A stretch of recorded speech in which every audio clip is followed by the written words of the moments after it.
What is Blaze, everybody? Welcome to the revamp episode of Anime Talk, the podcast where we break the shows you binged, the characters you love, and the worlds we wish were real.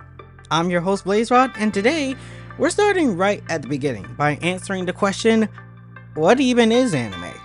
Whether you're new to the medium or a longtime fan, this episode's all about why anime is so much more than just cartoons from Japan. Now, we all hear the lingo when it comes to anime. Oh, you watch those weird Japanese cartoons. I'm here to tell you that's not the case. Anime is essentially Japanese animation, but it's become its own powerful global medium, separating itself from regular cartoon animation. Unlike the Western idea of animation, mainly being for kids, anime covers every genre imaginable, whether it's action, romance, horror, sci-fi, slice of life, even they cover sports and cooking animes. Now, historically, anime as we know it began in the early 1900s, but it really took off in the 1960s with a manga writer named Osamu Tezuka, or often called the god of manga. We'll get a short definition of manga in a minute. Osamu created the anime Astro Boy, which laid the groundwork for modern anime's art style and storytelling. And they long ago did a full-fledged 3D animation of Astro Boy, so I thought that was very cool. Now, the definition of manga. Manga is a Japanese comic book or graphic novel that have captivated a global audience with their distinct artistic style and intricate storytelling. So the difference between a manga and a regular comic is their reading direction from right to left.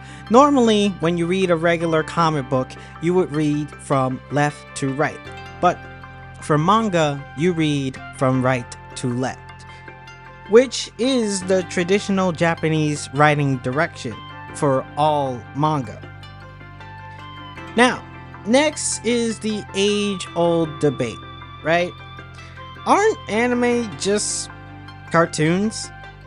Technically, yes, but culturally and stylistically, that's not even close. See, anime often tackles darker or more complex themes than Western cartoons. You got examples like Death Note, an ultimate classic which features a high schooler gains a notebook that lets him kill people. Simple, right? Find a notebook on the ground, just magically picks it up, and then you find out that that notebook allows you to kill anyone that you write their name of. Versus something like SpongeBob, which is mainly just good, chaotic fun. And we all know how chaotic SpongeBob can be.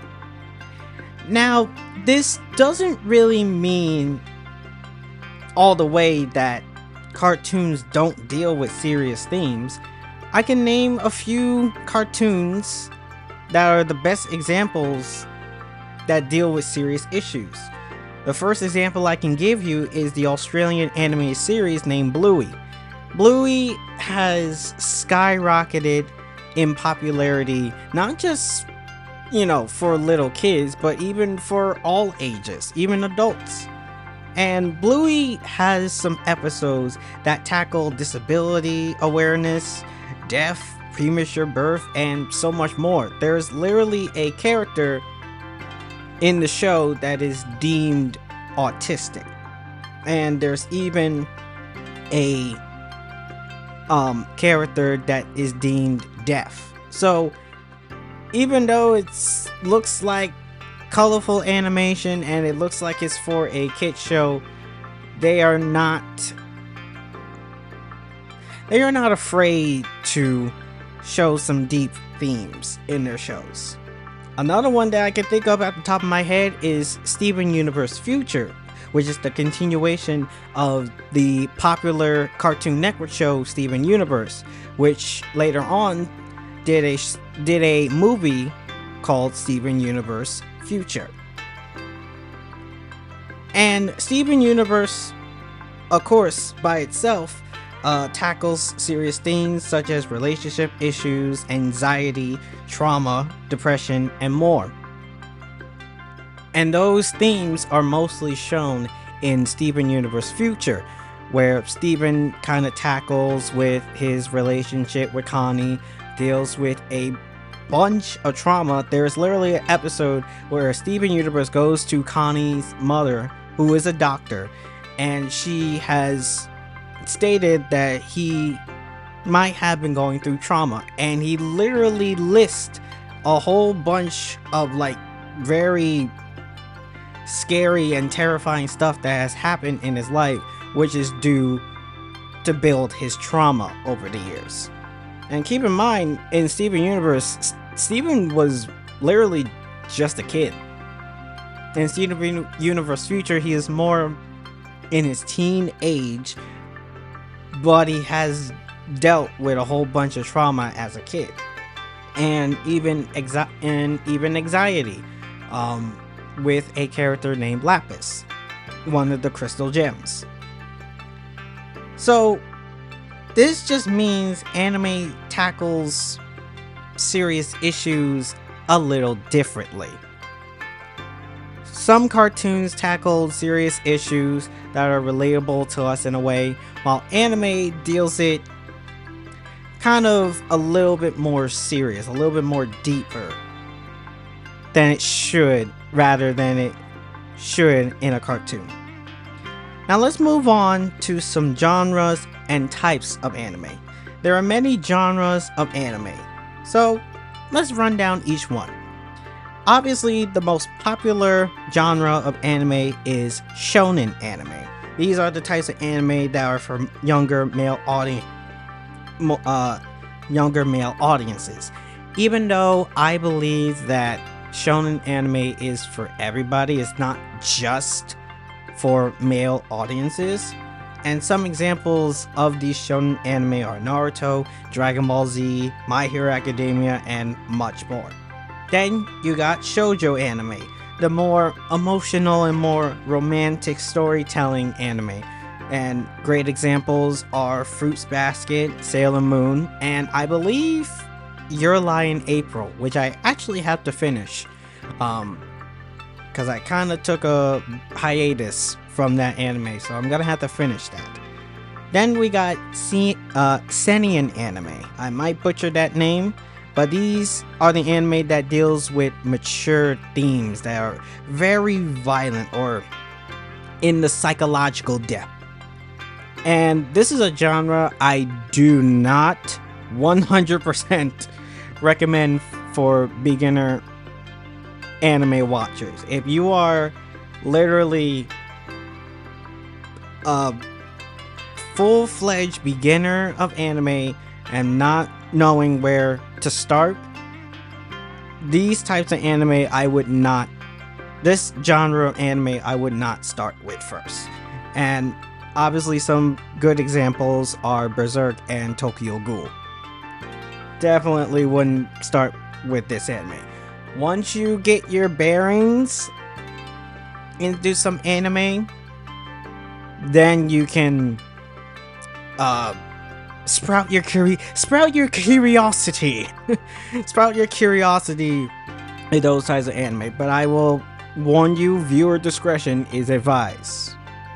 Then we got another popular genre known as the isekai anime, and this is the anime where a character is transported to another world, or they perish in the real world only then to get transported to another world. And some great examples of this genre are Re:Zero, Sword Art Online, and Reincarnation of Slime. And then the last known genre of anime is the slice of life. This is the more calm, everyday stories. This is the anime that you just put on a regular day and just chill out. And these are comfort anime. That's what it's known for. Just calm, loving, relaxing stories that you can enjoy very quickly. And my personal favorites that I have watched are My Dress Up Darling, Dragon Maid, Psyche K, and The Way of the House Husband. If I was going to put one more in my favorites list of slice of life, I would put Campfire Cooking. Or the actual name, Campfire Cooking in Another World with My Absurd Skill.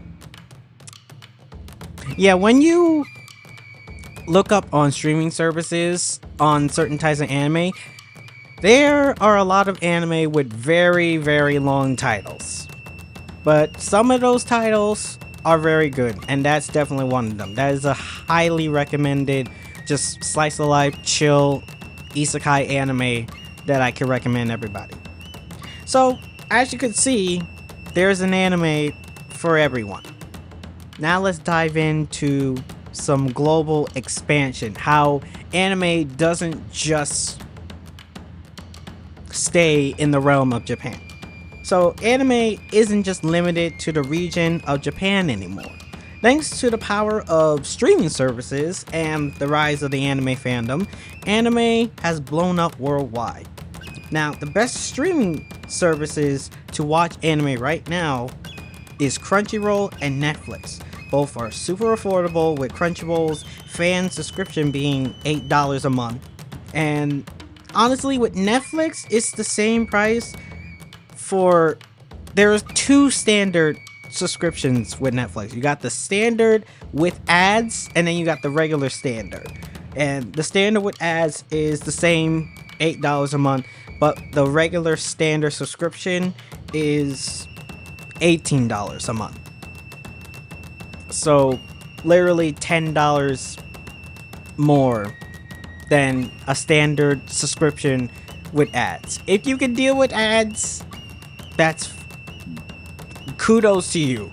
But if you want to just relax and enjoy anime, then you can go for the regular standard subscription.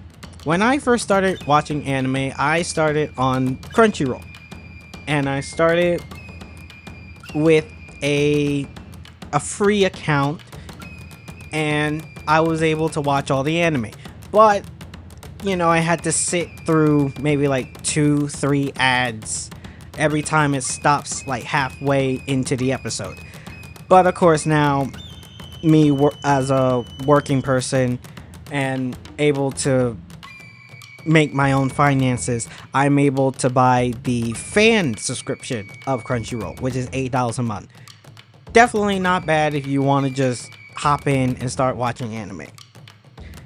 And there are also events dedicated to anime, such as the Anime Expo in LA and Crunchyroll Expo, and one that I went to, New York City Comic Con. New York City Comic Con is kind of like a combination of like all your like, if I had to describe New York City Comic Con, if I had to describe any type of like Comic Con convention or anime convention, is basically the convention for weebs. Now, of course, the definition of a weeb in my own words is a person who is like full-fledged fan of a certain genre, whatever they're in, whether it's Marvel, whether it's Star Wars, Star Trek, horror movie games, whatever genre it is, they are a full-fledged fan. Like, they know everything from top to bottom of the genre that they are a fan of. And that's basically the best description I can give for New York City Comic Con. There are a ton of cosplays, a ton of booths, a ton of booths that have that you could buy comics from. There was literally a booth where you could buy certain video game weapons and certain anime weapons. I wanted to buy one, but you know, I was on a budget that day. And even not even just buying comics, buying like prop weapons, they even have certain promotions for certain things of video games, anime, movies, and all that stuff. Like the Comic-Con that me and my friend Nick went to, we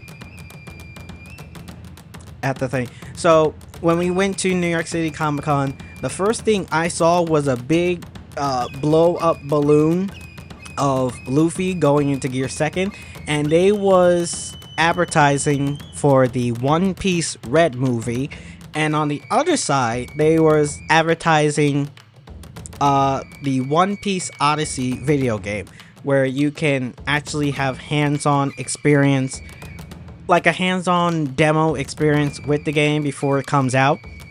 And that was the first notion of me discovering Marvel Snap, because they had a whole Marvel Snap booth where you can go in and get first experience of the game before it comes out.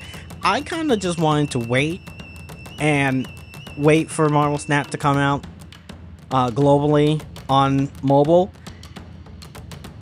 and I have never looked back. I still play Marvel Snap on a daily basis, and even downward, where the place where the convention was being held, there is a whole artist valley where literally a ton of talented artists just set up their booths and sell their art. I literally have 3 posters that I bought from one of the artists down there. Actually, 3 posters from one artist and one very special artwork of Rengoku from another one. So you literally could spend a good amount of money at these conventions. Of course, the main thing that you spend your money on is like getting to meet a lot of voice actors, a lot of actors who have worked on a plethora of our favorite shows. I got to personally meet I think his name was Justin Bay, who is the English voice actor for Izuku Midoriya from My Hero Academia, and I got to meet the legend himself, Sean Schemmel, the voice actor for Son Goku of Dragon Ball Z. That day, I literally said to myself, I can die happy. I literally could die happy. And there were a whole bunch of people that I wanted to meet. There was the English voice actor for Tanjiro from Demon Slayer. There was the English voice actor for Gohan from Gohan and Luffy from Dragon Ball Z and One Piece. Even Krillin and Usopp was there. Even the voice actor for Vegeta was right next to Sean Schemmel. What a coincidence that happened? I don't know. Could I have met both of them? Probably. Did I have the money for it? No. But I wish I did. But regardless, and even it doesn't even stop at just anime. Even the voice actor for SpongeBob and Squidward was like literally right across the room. And on the other side of the room that me and Nick was in, the actor for Steve from Blue's Clues was there, and that was just amazing. My friend Nick got the chance to meet him, and it was just a special time. Look, I'm glad one of us met him. I would have loved to meet him. But regardless, there are so many events that features anime for all anime lovers, and not even just anime, just any genre in general. And going back to it, it was a good experience. It was a very good experience, and I would very much love to have that experience once again, maybe this year. So, do you want to know something? Want to know something else? Anime has become a major form of enjoyment to where even celebrities enjoy anime. Yes, you'll be surprised of how many celebrities that you know and love that are anime watchers. So, here are a few popular celebrities who enjoy this worldwide fandom. The first one is Pharrell Williams. Now, you know him as a popular award-winning songwriter and singer. And one of his music videos featured anime-like aspects, and he even did a collab with Hatsune Miku. Now, Hatsune Miku is a mascot created by Krypton Future Media, and she has become a big virtual icon, performed at live virtual concerts all over the world as an anime projection. And to my surprise, when I was looking up all these celebrities who watch anime for this podcast, Pharrell Williams was one of them. It's literally in a top 10 Watch Mojo video of celebrities who are surprisingly anime lovers, and Pharrell Williams was one of them. And I was like, wow, I actually didn't know that. But it also kind of makes a little bit of sense of him collaborating with Hatsune Miku. So it was kind of cool. The next celebrity that I'm going to feature is Keanu Reeves. And you know Keanu as the Baba Yaga of John Wick, as the one in the Matrix, or even the Ultimate Life Form Shadow from the new Sonic 3 movie that just came out, I think, last year, this year. I forgot. But did you know that one of Keanu's dream roles was to be the space bounty hunter Spike from his favorite anime, Cowboy Bebop? You know, it kind of makes sense in a way, since a good amount of his movies, well, honestly, two of his most popular movies, The Matrix and John Wick, features like aspects that would be fitting for a Cowboy Bebop movie. If there was any chance that a Cowboy Bebop live action was still in the works, please make Keanu Reeves Cowboy Bebop, since that's his little dream role. I mean, it would be a crime. It would be a literal crime not to make him Spike. It would be a crime. The next celebrity that I'm going to feature is Samuel L. Jackson, also known for his many roles in a movie called Pulp Fiction. Obviously, one of his main popular roles is Nick Fury from the MCU universe, and even voiced act in The Incredibles and Incredibles 2 as Frozone. But did you know that the SHIELD leader also voiced in an anime? That's right, Samuel L. Jackson voiced an ice cold black samurai and its imaginary companion in the anime Afro Samurai, a samurai on a journey of vengeance for the man who killed his father. Honestly, for a man who curses like a sailor, I definitely saw him voicing an anime eventually. It's definitely surprising to know that Samuel L. Jackson likes anime. And that's only a few of the many celebrities who has taken a liking to anime, such as Tom Holland, his favorite anime, surprisingly enough, is My Hero Academia. Actually, that's not a surprise at all. I mean, he's literally Spider-Man, so I wouldn't be surprised if Tom Holland's favorite Class 1A student from My Hero Academia was Sarah or Midoriya. And even the legendary actor Robin Williams, rest in peace to the GOAT, whose favorite anime is the classic Neo Genesis Evangelion. So it really is surprising to see how many celebrities love anime, and that's only the tip of the iceberg. There are many other celebrities who have taken a liking to this world of anime. Alright, before we wrap this up, I want to hear from you guys in the comment section down below. I'm going to ask 2 questions. First question is, what was the first anime you ever watched? And the next question is, what show or moment made you say, okay, I'm an anime fan, or okay, I'm intrigued to this strange new world that I've been told to experience?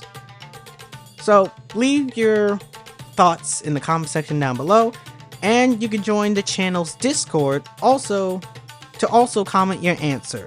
And who knows, maybe your answer may appear in future episodes. So once again, make sure you follow the Discord, and link is in the description. Alright, that's a wrap of episode 1 of Anime Talk. Thanks for hanging out and kicking things off with me. If you enjoyed this episode, subscribe to the channel, hit that like button, hit the bell so you know when the next episode comes. And once again, well, I guess not once again, I'll say that in a minute. But be sure to follow me on Instagram, located on my channel. And again, if I didn't specify already, join the Discord. It's a space for you guys to hang out, get to know me better, and so much more. The next episode will dive into the hot topic, subbed versus dubbed, the debate that has divided fans for decades, and you don't want to miss it. Until then, stay powered up, stay passionate, and keep being inspired by anime.